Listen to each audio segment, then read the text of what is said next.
What is the number one question that mystifies scientists? Number one question. Mystifies scientists. Is there life on another planet? Oh, no. Why does Meghan Markle make her own pretzel bags? They don't know why. That's interesting. She takes it from one bag and puts it in another bag. It's another bag. And that confuses people. This, we're just going to put into a different bag. Said, let us have an end to this debate about what makes a good man at B1. There you go. You can use that. Good knowledge. You can use that. That's the part. That's the part we're editing out of this interview. Boy, right there. All right. Very unlike similar what? to this experience. Unlike what? That's right. You can carry on. You're doing great. You're doing great. No, you're doing great. Meghan Markle has ruined your workout regime. Is this true? If so, how? Yes, she has. She went to a yoga place, which is my yoga place. But now that she went there, everyone's going to want to go there. Another big revelation was that Meghan said that she and Harry actually got married 3 days before the royal wedding. Great, now I feel like a fool for waking up at 5 a.m. to watch two married people get married. I've already settled it for myself, so flattery and criticism go down the same drain, and I'm quite free. She is an absolute user of the media.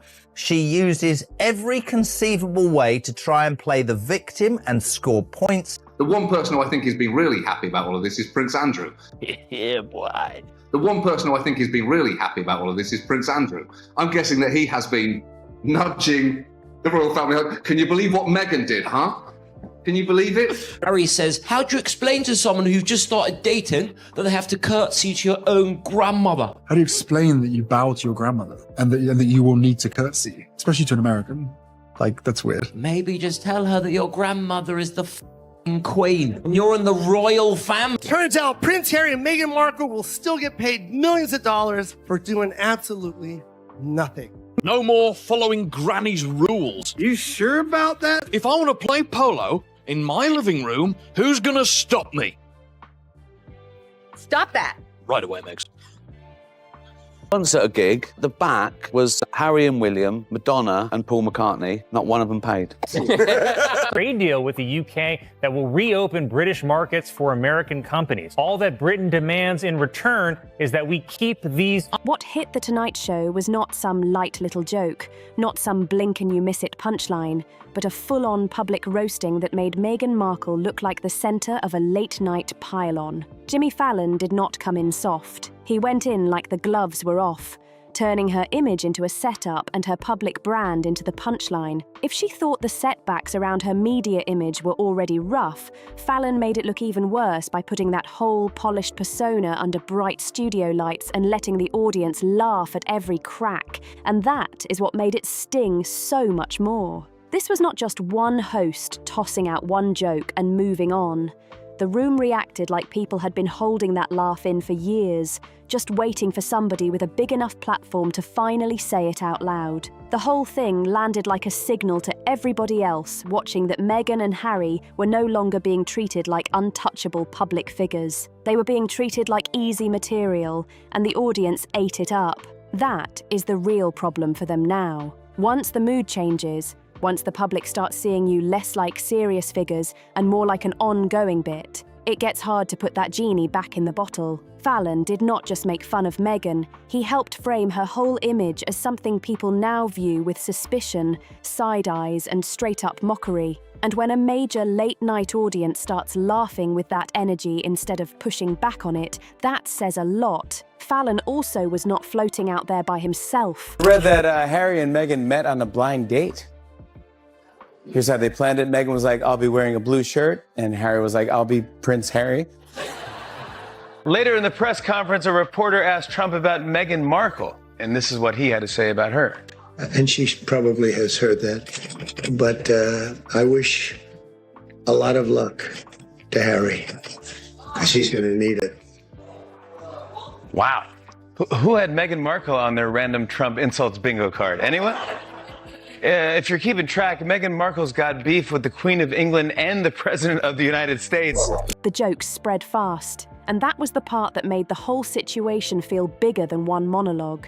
Talk shows were piling on. Online creators were piling on. Meme pages were turning Meghan and Harry into the kind of joke that practically writes itself. Everywhere you looked, there was another clip, another reaction, another sarcastic edit, another voice saying the same thing in a different tone. That is when you know the story is spiraling, because it stops being one segment and starts becoming a whole vibe. And Fallon's bit hit harder than the rest, because he did not keep it small. He did not throw one quick jab and run. He stretched the joke out, built it up, and made their whole public unraveling feel like a late-night event. That changes everything, because now it is not just commentary. It becomes spectacle. The laughter in that room sounded like payback, like viewers who had watched the couple for years, finally getting the release of hearing somebody in entertainment say what so many critics had already been saying online. From there, the focus shifted from mockery to something even more damaging. Perception. Fallon and others were not just clowning them for fun. They were pointing at what critics think has been obvious for a long time, that Meghan and Harry still seem stuck in this strange fantasy where public sympathy will magically swing back their way if they repeat the same story often enough. But the world has moved on, and that old script is not hitting the same anymore. Woman who destroyed her in-laws' family, whose own family doesn't like her, whose the in-laws obviously don't like her, the public doesn't like her. She seems to be one of the more vindictive, sort of nasty figures in public life. He says, yeah, everybody who works for her quits. Everybody says she's a bully. She's very nasty. Not only is she incredibly controlling, but she's a bitch about it to everybody who works for her. When things inevitably start spiraling downward, she blames everyone but herself. That is why the jokes feel sharper now. The message underneath them is that reinvention never came, growth never came, a new lane never really came. Instead, critics keep seeing the same complaints, the same blame, the same "you wronged us" energy wrapped in a fresh interview, a fresh show, or a fresh public appearance. And when people start seeing you less like a couple with influence, and more like a rerun nobody asked for, that is when the brand gets shaky for real. Then the online crowd stepped in and made it messier. Once creators on social media started pulling exact scenes from Meghan's projects and using those clips for reaction content, the whole thing took on a life of its own. Suddenly, moments that were probably meant to feel polished or charming started getting replayed as awkward, over-rehearsed, or flat-out fake. And once that happens online, it spreads fast because viewers love nothing more than spotting a moment that feels forced. One scene people kept dragging was that moment when Mindy Kaling called her Meghan Markle, and Meghan corrected her with her new name in a way critics saw as stiff and self-aware. Whether that was fair or not, it became content. And when one clip becomes content,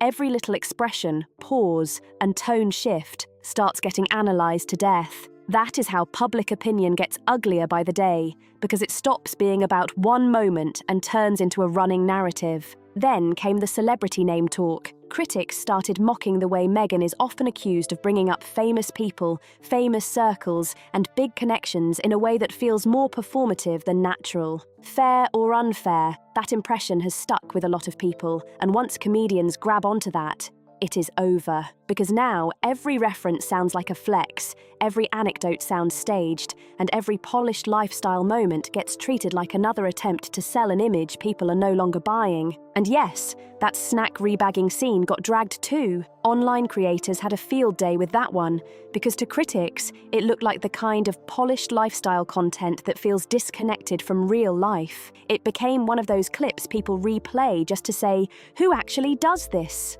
And whether the scene was harmless or not, it fed the bigger accusation that so much of Meghan's public presentation feels curated first and authentic second. But then the spotlight shifted from influencers and meme pages to bigger names in comedy. And that is where the tone changed again. Chris Rock came in with the kind of sharp delivery people wait for, because he does not just tell a joke, he breaks down the whole premise behind it. His Netflix moment stood out, because he went right at one of Meghan's most heavily criticised claims from the Oprah interview, the idea that she knew almost nothing about the royal family before stepping into that world. Rock did not handle that claim gently at all. He laughed at it like it was too wild to even treat seriously, and the audience followed him right there. But what made it sting was that he did not just reject it, He played along with it first, using sarcasm and that exaggerated agreement to make the excuse sound even more unbelievable. He acted like he was nodding with her, only to turn the whole thing around and leave the claim hanging there looking ridiculous. That is classic comedy when it lands right. You let the audience walk right into the setup, and then you flip it so hard the whole room explodes. And that is exactly what happened. Rock made the excuse sound thin, made it sound flimsy, made it sound like something no one in their right mind was supposed to accept without raising an eyebrow. And once the crowd is already laughing, the point lands even harder because the joke becomes the verdict. Then he dropped the line, "I didn't know it," and the room got exactly what he was doing. That short phrase carried the whole point. It took the excuse, shrank it down, and made it sound like the weakest defense in the world. That is why the reaction was so strong, because people did not need a long lecture. They got the point instantly. The idea, according to Rock, just did not hold up under common sense. From there, he pushed into even more explosive territory. He also mocked how Meghan's complaints had been framed, suggesting some issues sounded a lot more like family drama and status tension than the sweeping claims attached to them in public debate. And whether people agreed with him or not, he said it with the kind of confidence that made the room feel like it was watching someone kick down a door everybody else had been tiptoeing around. His toughest moment came when he brushed up against the couple's most controversial accusations involving concerns about the baby's skin color. Rock framed it in a way that challenged how dramatic and shocking the story had been presented to the public. He did not sound careful. He did not sound diplomatic. He sounded like somebody who had made up his mind and was going to say exactly what he thought, even if it offended people. That is why the bit hit so hard, because it was not trying to soften the blow. By that point, it was clear the comedy was not random anymore. It was becoming a pattern. Rock was not the end of it. He was part of a wider wave, one where critics, hosts, and commentators all seemed to be circling the same target from different angles. Then came Samira Gill, and she took the conversation somewhere even more direct by going straight at the public image Meghan has tried to sell for years. Samira did not speak like somebody trying to be polite about it either. She came with full roast energy, pushing the idea that Meghan's story has been packaged too neatly, polished too carefully, and sold too aggressively. To her, the issue was not just exaggeration. It was the gap between what is presented and what critics think people are actually seeing. That is why her commentary landed like a mic drop moment, because she was not nibbling around the edges. She was going right at the brand itself. And when Samira took aim at Meghan's favorite buzzword, authenticity, that is when the hit got personal. Because once the public starts doubting your authenticity, every smile looks practiced, every story sounds edited, and every soft-focus lifestyle moment starts feeling like a staged ad. Samira basically tore into that perception, arguing that what is sold as relatable often comes off to critics as draining, overmanaged, and impossible to trust. That kind of criticism lands because it speaks to a bigger frustration. It is not just about one interview or one clip. It is about the feeling some viewers have that Meghan is always performing, always presenting, always managing the angle. And once that feeling takes hold, critics do not just watch anymore. They start waiting for the next slip, the next awkward correction, the next moment that confirms what they already believe. By then, it no longer felt like harmless entertainment chatter. It felt like a public mood had settled in. The fairy tale image was wearing thin, and the people once willing to give endless benefit of the doubt were getting replaced by viewers, commentators, and comics who sounded completely over it. That is when Bill Maher's kind of criticism enters the mix and hits differently, because he does not usually stop at the joke. He tries to attach a broader point to it, like a reality check dressed up as humour. Then you have Kinsey Schofield stepping in with commentary that drills into the distance between Meghan's media image and what critics think sits underneath it. And according to that line of attack, the gap is massive. Kinsey's angle was that Meghan had access to a rare opportunity, the kind of platform, influence, and status most people never even get close to, and still managed to fumble it in a way that left people stunned. That is the kind of criticism that really bites, because it is not just saying she failed, it is saying she failed with advantages most people never get. Others piled on with similar takes, including voices like Megyn Kelly, who hammered the idea that so much of Meghan's visibility still comes from the royal connection she publicly distanced herself from. That criticism has become one of the hardest ones for Meghan to shake because it cuts right into the contradiction critics love pointing out. Walk away from the institution, but keep the title glow. Reject the royal machine, but keep benefiting from its spotlight. To critics, that looks messy, and once satire grabs a contradiction like that, it will not let go. Soon it felt like satire itself had formed a line around the block. British comedy especially went after Harry and Meghan's American reinvention with zero mercy.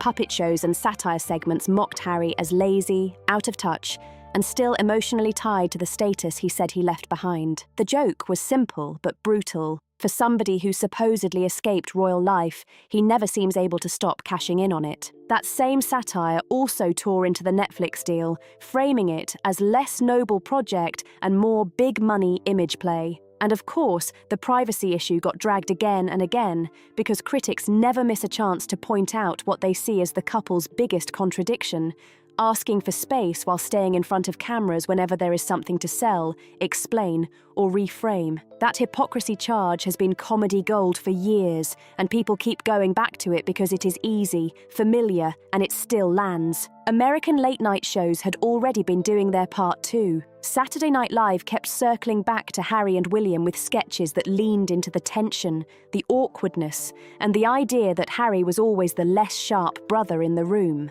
The joke structure stayed simple because simple works. William plays the steady one, Harry plays the messy one, and the scene keeps escalating until Harry throws out a petty line just to get a hit in. And that is what makes the ending of this whole section feel so telling. After all the jokes, all the roasts, all the clips, all the public dragging, it keeps coming back to the same image. Harry taking a cheap shot at William, like that is all he has left when the laughter gets too loud and the room has already picked a side. What kept making those sketches hit so hard was that same messy image every single time. William getting visibly annoyed, and Harry instantly trying to backpedal before the whole thing turned into a bigger disaster. That running joke did not stick by accident. It worked because it made Harry look like the one always poking the fire, then panicking when the room stopped laughing with him and started laughing at him. Instead of looking bold, he looked reckless, and that made the whole bit even funnier to audiences. And the jokes did not stop with Harry either. Show after show kept dragging Meghan's Suits career like it was nowhere near the major Hollywood flex people were supposed to believe it was. The punchline was always the same. Yes, she was on TV, but critics and comedians kept acting like almost nobody truly cared until she married into the royal family. That was the sting of it. The joke was not just about the show. It was about the huge gap between the image being sold and the level of fame those hosts believed she actually had. Some late-night hosts even joked that Suits was so dull it could replace sleeping pills, and once that line landed, it became one of those easy little burns that kept showing up again and again. That is how you know a public image is in trouble. The audience already understands the joke before it even finishes, and once your old career becomes a comedy prop, every attempt to sound impressive starts getting treated like just another setup waiting for a punchline. Then came Colin Jost and that whole wave of late-night mockery about how fast Meghan and Harry's public value seemed to be slipping.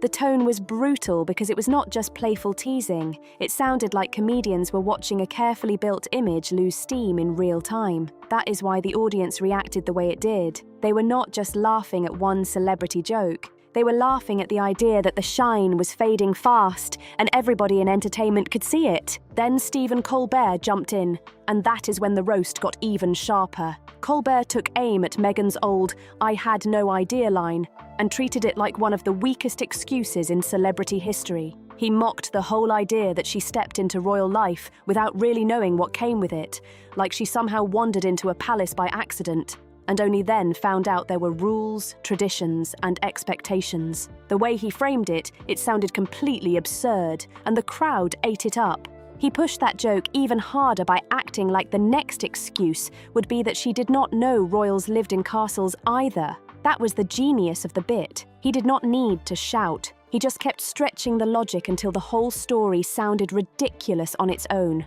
And that is what made it sting so much. The audience was not being told what to think. They were being led right to the punchline and left to laugh at how unbelievable the whole thing sounded. Then Colbert went one step further and joked that Meghan needed a full homework list of royals to Google, including her own husband, just so she could finally understand what she had signed up for from the start. That line hit hard because it made the whole issue sound basic, almost embarrassingly basic. Not like some tragic misunderstanding, but like someone showing up to the biggest role of her life without doing the simplest research first. Once a joke makes somebody look unprepared, careless, and full of excuses all at once, the damage really lands. By then, Colbert had turned Meghan's polished, authentic image into another punchline too. Critics already saw that image as overmanaged, too curated, too neat, and Colbert's whole routine played right into that. He made it sound like the confusion was not genuine at all, just convenient. And once that suspicion gets turned into mainstream comedy, it becomes a lot harder to shake off, because now the audience is not just questioning the story, they are laughing at it. But the mockery did not stay in normal late-night territory for long. It got stranger, bigger, and way more embarrassing. After Harry and Meghan stepped away from royal duties, Madame Tussauds in London removed their wax figures from the royal family display, and that alone became comedy gold. It was such a visual downgrade that the joke practically wrote itself. Even their wax versions were getting separated from the royal lineup, and comedians could not resist turning that into a whole symbol of their public fall. Conan O'Brien especially had fun with that one. He built a whole weird bit around where those wax figures might end up next, making the entire situation feel more ridiculous with every second. He even brought on a fake museum worker character who acted way too emotionally attached to the figures, which made the audience laugh and squirm at the same time. It was creepy, bizarre, and exactly the kind of offbeat humour Conan knows how to sell. The bit was so awkward it became unforgettable, and that just made the mockery feel even bigger. And if that was not enough, Meghan's jam and lifestyle branding gave everybody fresh material too. Ryan Reynolds and Conan getting in on those jokes just proved the mockery had spread into every corner of entertainment. What was supposed to look elegant, homemade, and aspirational ended up getting framed like another polished PR move with a fancy label slapped on it. Instead of looking warm and authentic, critics made it look like a glossy performance. And once that angle caught on, the jokes came flying in fast. That is what made the whole pile-on feel so relentless. Puppets, influencers, late-night hosts, online creators, everybody found some lane to drag them from. But even with all those clean TV jokes, the stand-up stage still hit harder because stand-up comics do not usually soften the blow. They go right at the contradictions, the entitlement, and the stuff audiences are already frustrated by. And that is exactly what happened here. For some comedians, the real turning point was the Netflix documentary. That was where they said they stopped seeing Meghan and Harry as misunderstood and started seeing them as painfully self-serious. It was not just the big claims either. It was the tiny details that got under their skin. The nicknames, the polished tone, the way ordinary moments were packaged like major emotional revelations. To critics, it all felt too slick, too corporate, and nowhere near as natural as it was trying to look. A lot of that mockery centered on how regular royal customs were described in such dramatic terms. Some comedians could not get over the way a simple curtsy or a normal tradition was presented like some huge, shocking ordeal. And once comics grabbed onto that contrast, they were never going to let it go. Because comedy loves mismatch, and there is no easier mismatch than wealthy public figures turning expected protocol into what critics framed as a grand emotional crisis. Then, Harry's own book gave them even more material. The wording, the details, the tone, all of it handed comics fresh reasons to say he came off awkward, overly dramatic, and disconnected from how normal people hear these stories. And the more serious some of those passages sounded, the harder the crowd laughed when comedians repeated them back. That is the danger when your story sounds too self-important. It stops sounding deep and starts sounding ridiculous to people who are already tired of the performance. For many critics, the complaint about paying for their own security was the moment sympathy completely dried up. Fair or not, that was the line that made a lot of people roll their eyes.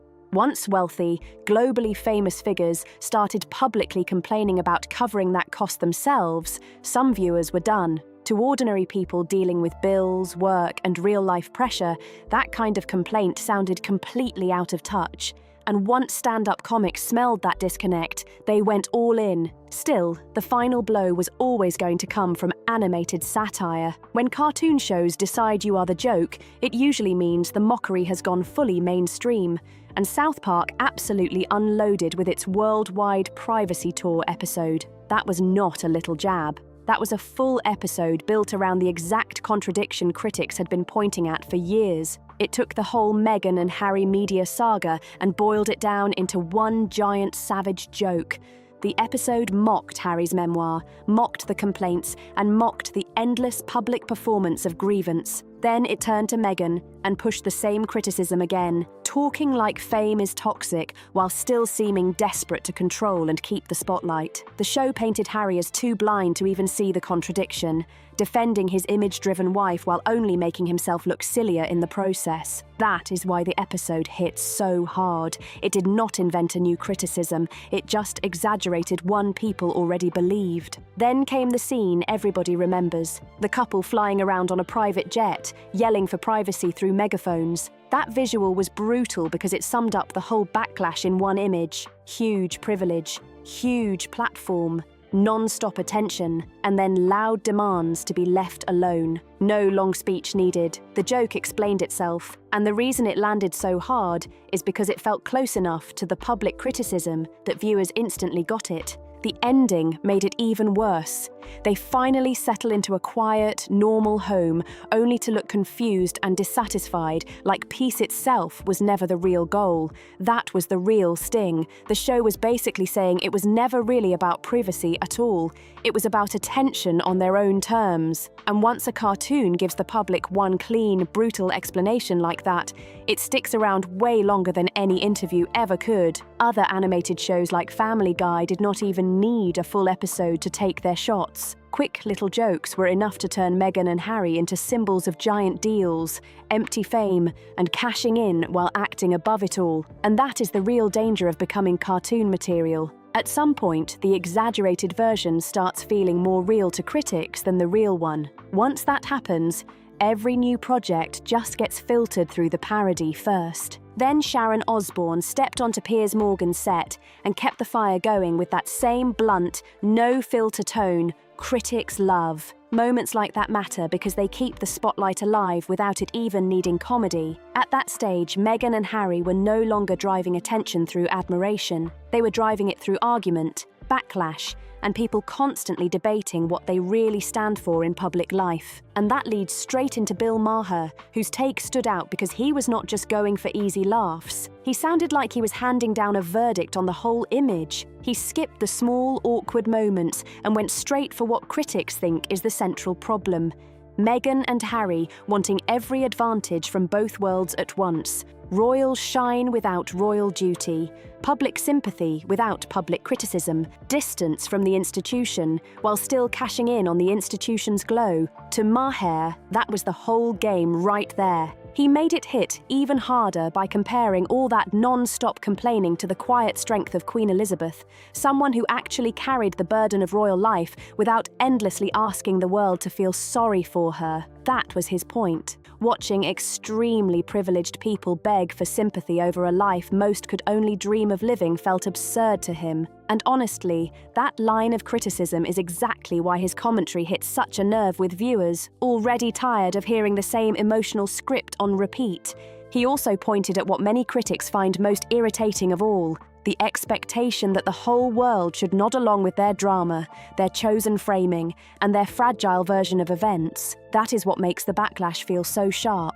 People do not like being told how they are supposed to react, especially when the message comes wrapped in elite privilege, giant media deals, and endless self-explanation. Maher turned that into a cold, philosophical roast, and that is why his take landed differently. Then Jimmy Fallon came back one more time for the final burn, this time taking aim at Meghan's so-called cooking show skills with a facial expression that said more than half the joke. He made it look like he had just been served a dish made of self-praise, polished branding, and zero real flavour underneath. It was not really about the food. It was about the wider image critics had already formed.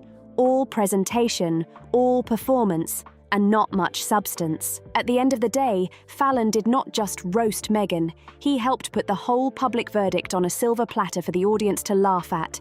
And honestly, after all the drama, the cringe, the self-importance, and the endless need to control the narrative, that bitter reaction was exactly what so many critics had been waiting to see served back. If you enjoyed this breakdown, hit like, subscribe, and drop your comment with the roast that got you the hardest. Stick around for more royal chaos, celebrity drama, and wild headline moments, because coming up next on this channel, it only gets messier.